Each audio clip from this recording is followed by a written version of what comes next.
অনেক জায়গাতে আমরা সিনেমার জগতে খালি মারি দিই, কিন্তু বাস্তব জীবনে আমি গেলে মার খাই। বাস্তব জীবনে আমি শুধু মারি খাই। কারণ যেখানে অন্যায় অত্যাচার সেখানে হিরো আলমের আগমন। এই জন্য হিরো আলমের উপর সবাই তখন তুমি অ্যাটাক আছে। যে আমি চেষ্টা করি যে অন্যায় প্রতিবাদ করতে করতে আমার তো জীবনটাও চলে যায় যাক, কিন্তু আমি পিছু পাওয়া হবো না কোনোদিন। একটা প্রশ্ন আছে, রিয়াপুর হিরো আলমকে আপনি রাজনীতিবিদ হিসেবে দেখতে পছন্দ করেন নাকি একজন অভিনেত্রী হিসেবে দেখতে পছন্দ করেন? হিরো আলমকে আমি একজন অভিনেতা হিসেবেই দেখতে চাই। তাকে আমি অভিনেতা হিসেবেই পেয়েছি, সে সারা জীবন অভিনেতা হয়েই থাকুক আমার কাছে, আমি সেটাই চাই।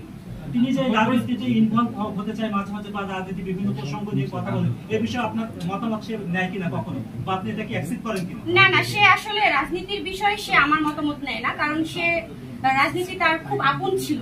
সে কিন্তু রাজনীতিকে একদম আঁকড়ে ধরেছিল। সে মানুষের পাশে সে যখন তখন ছুটে যেত। এই যে লাস্ট যে ছাত্র আন্দোলন, তাকে কিন্তু আমি দমিয়ে রাখতে পারিনি। সে আমাকে বলেছে রাজপথে আমাকে প্রয়োজন, আমি রাজপথে থাকবোই, যতদিন আমার জীবন আছে আমি রাজপথে থাকবো।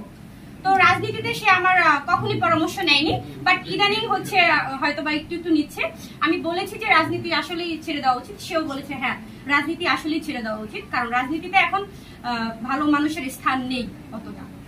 আপনি বলছিলেন যে আলম ভাই বলছিল যে আমি শুধু বাস্তবে মাইরেই খেয়ে গেলাম, তো রাজনীতি করতে যে আমরা যখন দেখেছি যে বিভিন্ন সময় মাইর খেয়েছেন করেছেন, তো এই ব্যাপারগুলো তখন রিয়ামণি তো কাছ থেকে দেখেছেন জেনেছেন, তো রিয়ামণি আসলে একজন কো আর্টিস্ট হিসেবে এই ব্যাপারটাকে কি আলাপ হয়েছে কিংবা কিভাবে দেখেছেন তখন?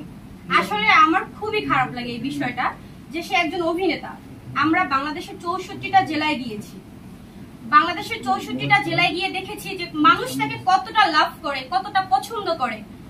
ইভেন কত মানুষ ছুটে আসে তাকে এক নজর দেখার জন্য। তাকে রাস্তাঘাটে পেটাবে, হোয়াট ইজ দিস? কেন পেটাবে তাকে?